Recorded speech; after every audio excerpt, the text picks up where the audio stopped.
So nung last time na pumunta ako dito, meron ako mga nakitang taong nangingisda. Ayan nga at makikita na natin ang mga nakadaong na yate. So dyan ako galing naglakad. Manila Yacht Club.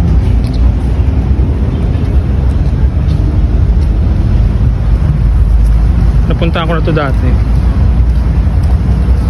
Yan yung mga kainan dito. Mahaba yan, hanggang doon pa yan. So ito na. Ito yung gusto kong i-try na kainan. Sa Ernesto Bistro.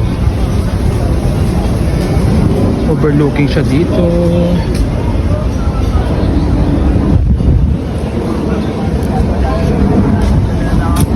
So ito ang Harbor Square. Harbor Square, sorry.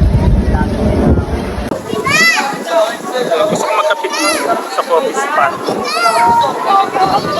Bali same owner lang sila ng Ernesto Bistro.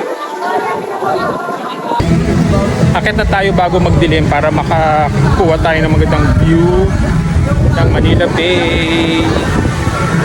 Bali same owner lang itong coffee spot at itong Kuya Ernesto Bistro.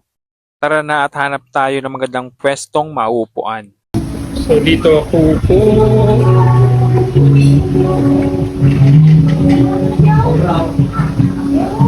Na merong magandang view ng Manila Bay. Check yung menu po. I-check natin yung kanilang iba't ibang drinks at presyo nito. So ito yung mga hot coffee nila and prices. So meron silang matcha latte dito, 140 yung medium. Tapos ito naman yung menu ng Ernesto Bistro. Same owner lang sila ng coffee spot.